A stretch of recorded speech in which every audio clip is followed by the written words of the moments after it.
Bonjour, je m'appelle Sarah Saidi Bouroudjeni et je vais vous présenter aujourd'hui le livre qui s'intitule Au seuil d'une saison froide, un recueil de poésie de Foulour Farrokhzad.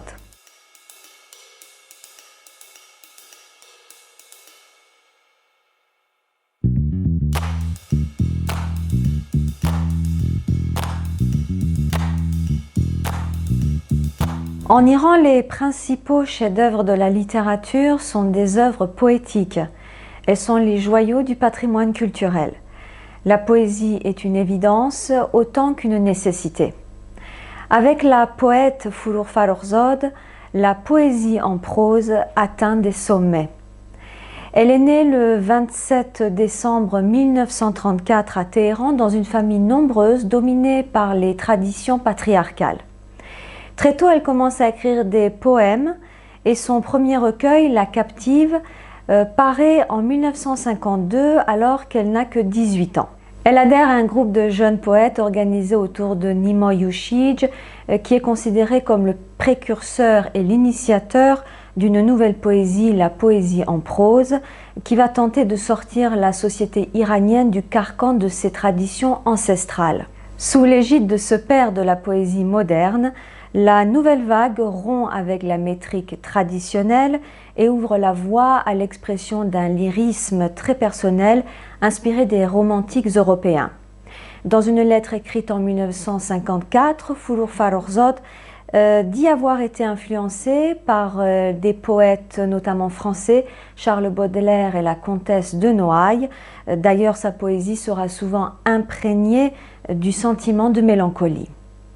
C'est donc dans les années 50-60 que la poésie iranienne marque une prédilection pour des sujets évoquant des amours plus palpables, plus humaines, moins mystiques et moins abstraites.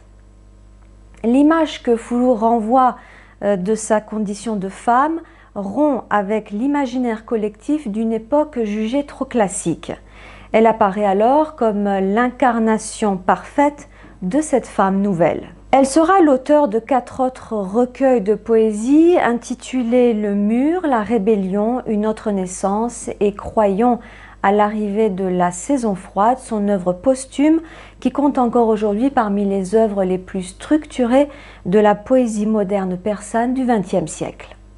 Foulour n'était pas seulement poète, mais une artiste au sens large du terme.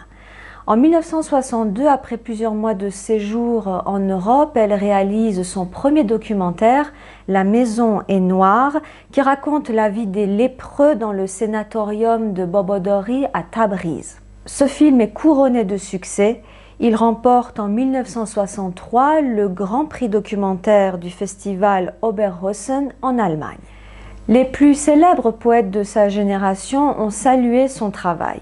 Pour Achavan Soles, si Nimoy Yushij était le roi de la conquête de la poésie moderne, Foulour en était la nouvelle conquérante. Pour Ahmad Echamblu, elle était une grande curieuse, une passionnée qui a su conférer aux gestes et aux événements de la vie de tous les jours toute la poésie qui leur manquait. Foulour Farrokhzad décède prématurément dans un accident de voiture le 13 février 1967 à l'âge de 33 ans. Mais indéniablement, son projet de la libération de la femme par l'art et la littérature, une démarche qui semble relever essentiellement d'une défense de l'homme individuel contre les systèmes d'uniformisation nationale, a concrétisé un renouveau du lien très fort entre écriture et liberté.